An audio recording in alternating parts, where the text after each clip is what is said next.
오늘 우리에게 주시는 하나님 아버지의 말씀은 빌립보서 3장 17절에서 19절입니다. 빌립보서 3장 17절에서 19절 제가 봉독해 드리겠습니다. 형제들아, 너희는 함께 나를 본받아라. 그리고 너희가 우리를 본받은 것처럼 그와 같이 행하는 자들을 눈여겨보라. 내가 여러 번 너희에게 말하였거니와 이제도 눈물을 흘리며 말하노니 여러 사람들이 그리스도의 십자가의 원수로 행하느니라. 그들의 마침은 멸망이요 그들의 신은 배요 그 영광은 그들의 부끄러움에 있고 땅의 일을 생각하는 자라. 아멘. 우리가 이 새벽 기도의 시간에 계속해서 빌립보서 말씀 나눕니다. 바울의 옥중서신, 옥에 갇혔을 때, 감옥에 갇혔을 때 절망하지 않고 또 교회를 격려하며 또 자기가 그 안에서 얼마나 기뻐하고 평안하고 있는지, 예수님을 닮아가는 사람의 모습이 어떠한지를 계속해서 전해주면서 그 교회도 어떠한 상황 가운데서도 그렇게 든든히 서기를 바라는 마음인 것이죠. 오늘 17절에 보면 이제 담대하게 얘기합니다. 형제들아, 너희는 함께 나를 본받아라. 이렇게 얘기를 해요. 지금 바울이 빌립보 교회에 편지를 하면서 그 안에 빌립보 교회 안에 어떤 미혹되는 일들이 있었냐면 그 안에 오직 예수 그리스도로 구원을 받는다. 주님께서 우리를 의롭다고 칭해 주셨다. 그걸 칭의라고 말씀을 드렸어요. 어제. 거기까지는 좋은데 이제 거기서 더 나아가는 거 이들은 그렇기 때문에 이제는 우리가 이 육신은 더럽고 죄스러운 거기 때문에 이것은 아무런 쓸모 없다는 거죠. 그러니까 우리는 이미 영적으로 구원을 받았기 때문에 이 육신이 무슨 죄를 범하든 무슨 어떠한 짓을 해도 이것은 구원과는 아무런 상관이 없다고 그렇게 판단하고 또 그렇게 사람들을 가르치고 또 그러한 악한 영향력을 끼치는 사람들이 있었어요. 그러니까 바울은 그들을 보면서 어제도 이제 말씀드렸지만 우리는 계속해서 이 예수 그리스도를 닮아가려고 성화해 되고, 즉 완전을 향해서, 완전하신 예수 그리스도 그 완전을 향해서 오늘도 한 걸음 한 걸음 나는 죽고 예수 그리스도를 닮아가려고 애써야 되는데 그렇지 않은 무리들이 있었던 거예요. 그러면서 지금 바울은 그렇기 때문에 그런 사람들을 본받고 따라가지 말고 나를 본받으라. 과거의 것은 다 잊고 오늘도 믿음의 경주를 하면서 오늘도 한 걸음 한 걸음 그 표대를 향해서 달려가고 있는 나를 본받고 또 내 주위에, 당신들 주위에 그렇게 행하는 사람들, 그 사람들 중 이제 대표적인 사람들은 파송했던 디모데나 또 지금 이 교회로 다시 보낸 에바브로디도 뭐 이런 사람도 포함되어 있겠죠. 그 주변에 그러한 신앙에 신실한 사람들, 그런 사람들을 본받고 엉뚱한 것에 마음을 빼앗기고 누구는 저렇게 얘기했는데 누구는 저 말을 하는데 그 쓸데없이 그런데 신경 쓰지 말라는 것이죠. 오직 나를 본받고 또 그렇게 믿음의 경주를 하는 사람들을 잘 유심히 눈여겨보고 그들을 본받으라고 지금 권면하고 있습니다. 그러니까 바울의 삶은 다메섹으로 가는 길에 예수 믿는 사람들을 잡아들이려고 가는 길에 그는 강력하게 예수님을 만나는 체험을 했잖아요. 그 이후로 그는 이 삶이 변화되지 않았어요. 바울이 전도 1, 2, 3차 전도 여행을 하면서 지금 로마 감옥에 갇혀 있는 지금 이 순간에도 그는 믿음의 경주를 놓치지 않았어요. 지금 그것을 내가 어떻게 살았는지를 본받아라. 또 자기에게 배웠고 자기를 본받아서 그런 신앙의 믿음의 길을 걷고 있는 그들을 지금 본받으라고 지금 권면하고 있죠. 그러면서 18절에 보면 바울이 이렇게 지금 그들을 권면하기를 수차례 했던 것 같아요. 내가 여러 번 너에게 말하였거니와 이제도 눈물을 흘리며 말하노니 그랬어요. 이제 또 눈물을 흘리면서 안타까운 거예요. 지금 엉뚱한 것에 마음을 빼앗겨서 또 그것에 마음을 두고 그를 쫓아가는 그들을 보면서 정말 권면하고 이제는 눈물을 흘리면서까지 지금 말을 하는 거예요. 제발 정신 좀 차리라는 것이죠. 그러면서 여러 사람들이 그리스도의 십자가의 원수로 행하느니라 그랬어요. 십자가의 원수. 십자가는 뭐예요?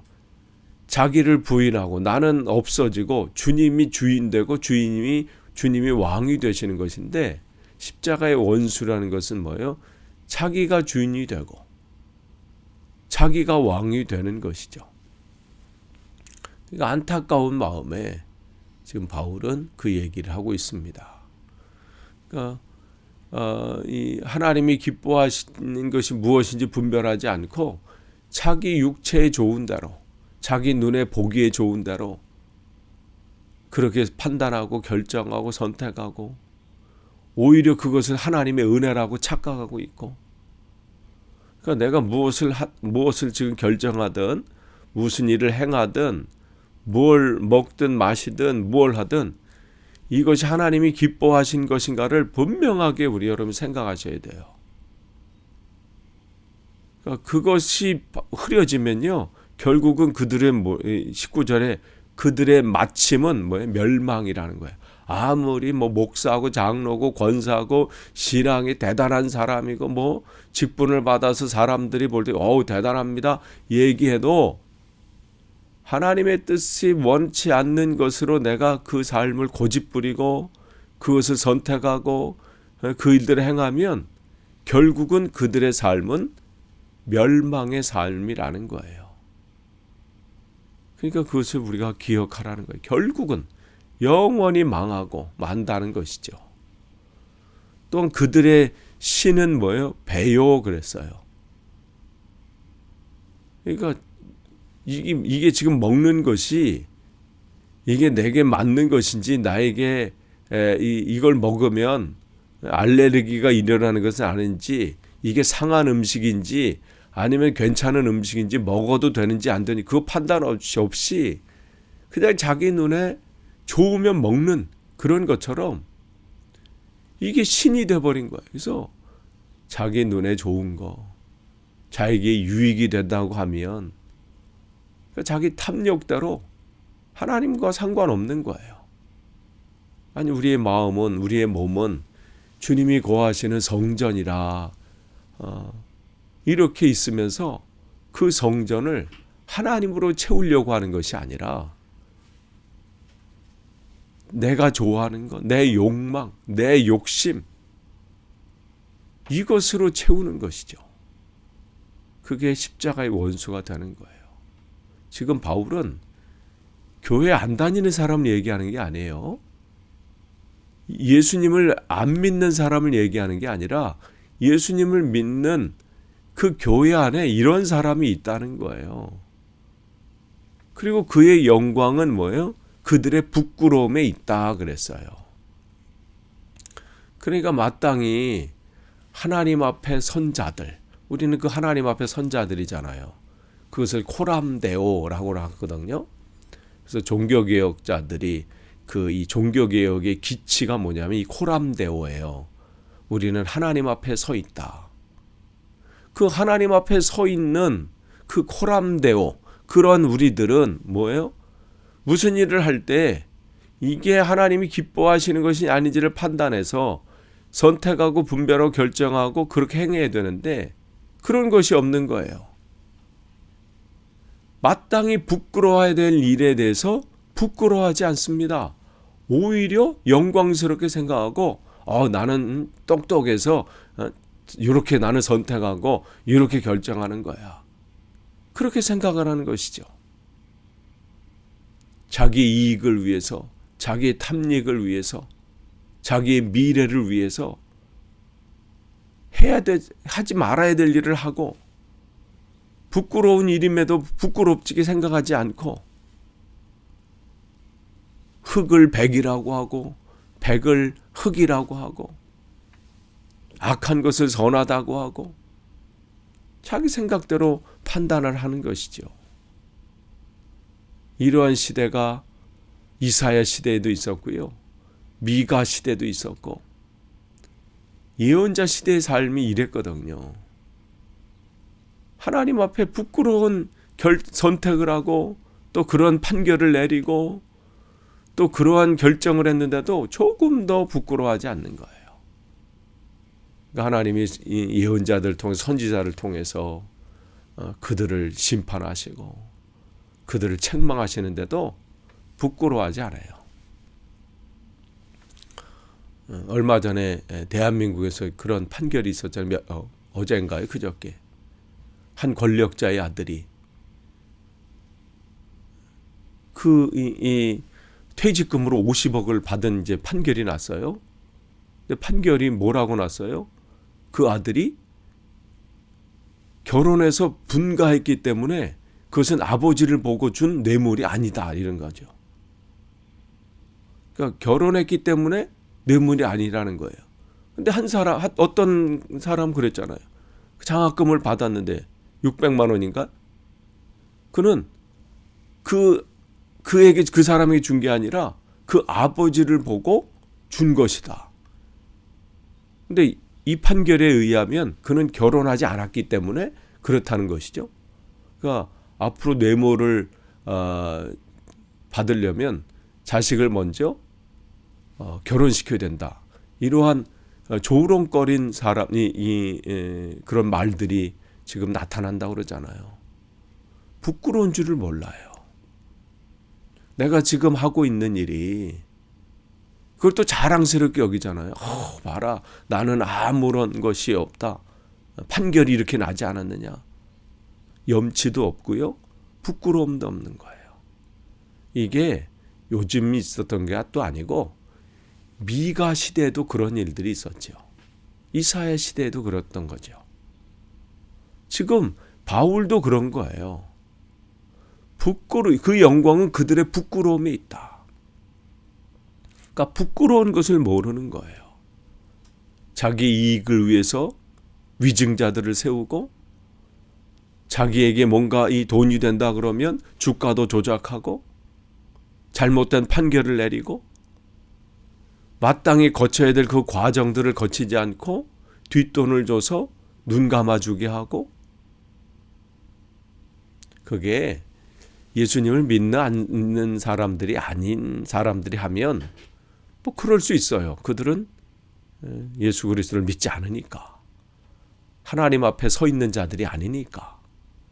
그러나 우리가 그리스도인이라면 우리가 하나님 앞에 서 있는 자로 날마다 우리가 산다면 이 일이 하나님 앞에 부끄러운 것인지 아닌지 이게 하나님 앞에 염치 없는 일은 아닌지 점검해야 되는 것이죠. 지금 그들은 땅의 일을 생각하는 자라. 그러니까 돈만 되면 되는 거예요. 하나님은 중요하지 않습니다. 하나님의 말씀 그냥 참고할 뿐이에요.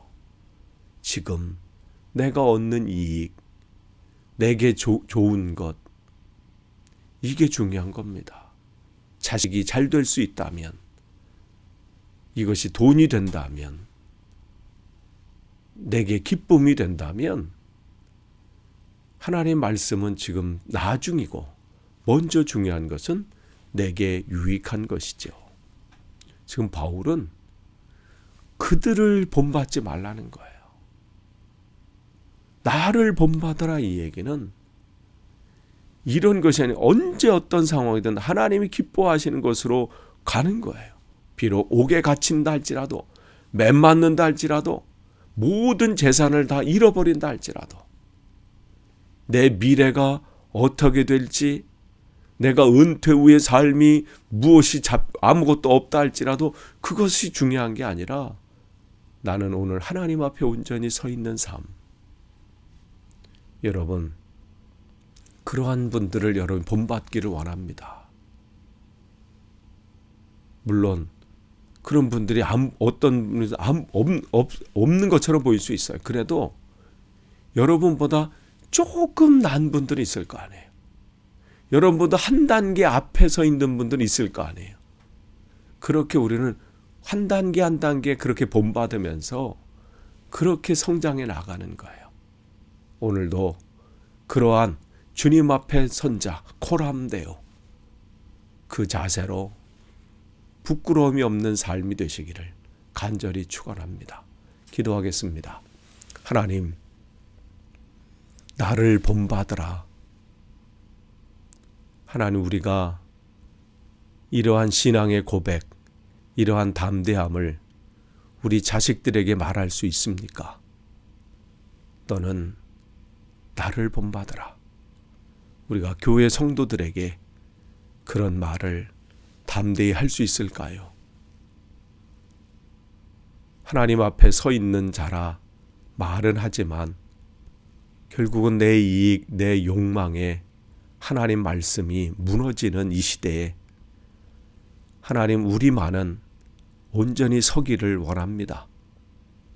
헛된 것에 마음을 빼앗기지 않고 모든 것이 다 사라진다 할지라도 주님은 놓치지 않도록 오늘도 붙잡아 주옵소서.